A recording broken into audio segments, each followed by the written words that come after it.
Assalamualaikum warahmatullahi wabarakatuh. Alhamdulillah. Alhamdulillahi bi ni'matihi tatimmus shalihat. Wassalatu wassalamu ala sayyidis sadat wa ala alihi wa ashabi al-fadaili wal karamat.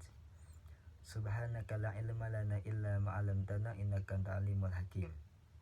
Rabbi shrah li sadri wa yassir li amri wa hlul 'uqdatam min lisani yafqahu qawli. Ila fadilatul karam Bapak Gunawan MPD Hafizahullah wa sadada khutah, nafa'anallah bi ghaziri ulumihi wa bi husni adabi wa lufihi.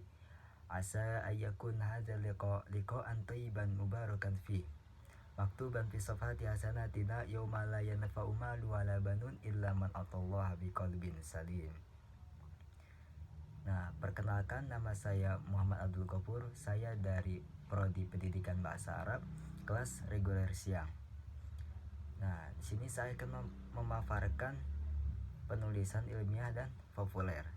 Nah, yang pertama itu ada pengertian karya ilmiah. Pengertian karya ilmiah itu adalah merupakan karya tulis yang sengaja dibuat untuk memecahkan suatu masalah, biasanya berisi mengenai fakta, data, serta solusi mengenai isu yang diangkat. Nah, fungsinya apa? Fungsi karya ilmiah itu.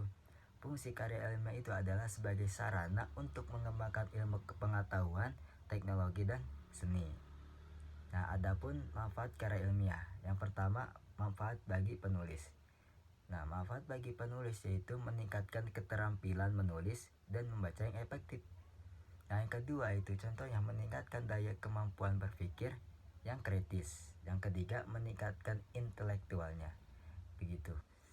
Nah, selanjutnya yaitu manfaat bagi pembaca. Yang pertama, mendapatkan informasi yang baru. Yang kedua, memahami pembuatan karya ilmiah. Yang ketiga, membuat cara pandang dan pola berpikir yang luas. Nah, selanjutnya yaitu pengertian menulis. Menulis itu adalah komunikasi. Nah, menulis juga merupakan informasi tentang sesuatu, baik berupa fakta, peristiwa, pendapat, pandangan, dan data untuk kepada para pembaca. Nah, tahapan menulis. Tahapan dalam penulisan karya ilmiah memiliki tahapan-tahapan dalam menulis. Yang pertama yaitu ada persiapan. Nah, persiapan tersebut menentukan masalah, bahan-bahan, dan lain sebagainya. Yang kedua, penulisan. Yang ketiga, revisi atau review. Nah, tujuannya untuk apa? Tujuannya untuk menghindari daripada kesalahan penulisan berupa materi, geografi, terus plagiat, dan lain sebagainya. Yang keempat ada publish. Jadi karya kita itu dipublish untuk kepada para pembaca, begitu. Selanjutnya adalah merujuk dan daftar rujukan. Merujuk dan daftar rujukan adalah bahan-bahan yang dirujuk langsung di dalam teks. Contohnya seperti buku, makalah, majalah, surat kabar, dan lain sebagainya.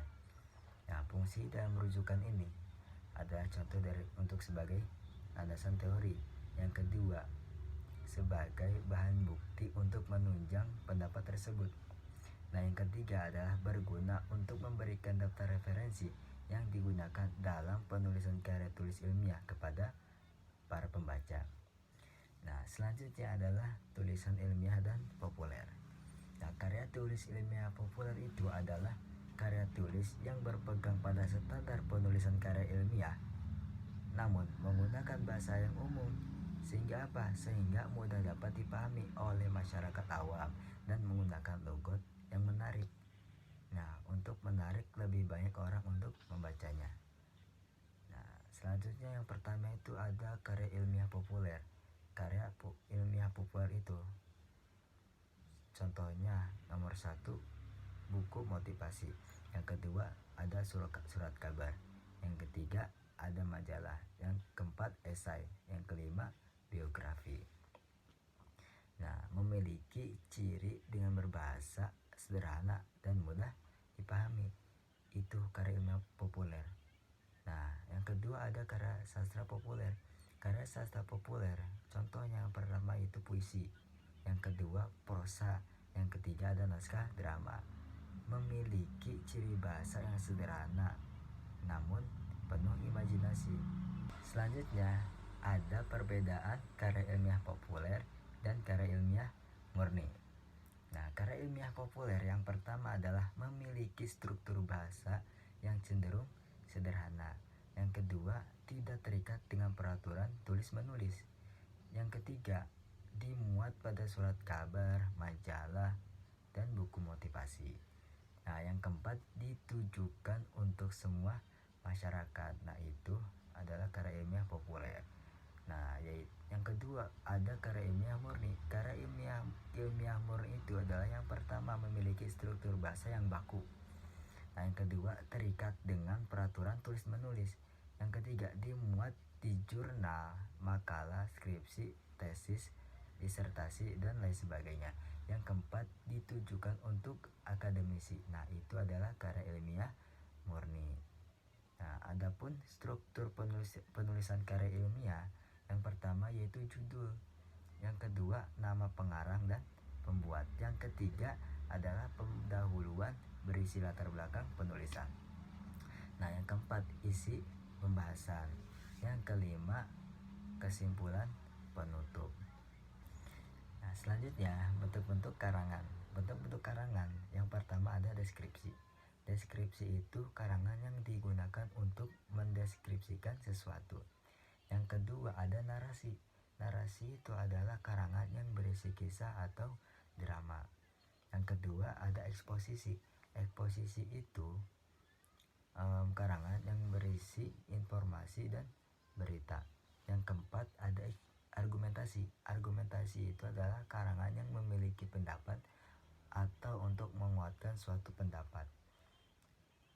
Yang kelima ada persuasi. Persuasi itu karangan yang digunakan untuk mempengaruhi orang lain atau mempromosikan sesuatu. Sekian dari saya, kurang lebihnya mohon maaf apabila ada kata-kata saya yang salah, mohon dibuka maafnya seluas-luasnya. Billahi taufiq wal hidayah. Wassalamualaikum warahmatullahi wabarakatuh.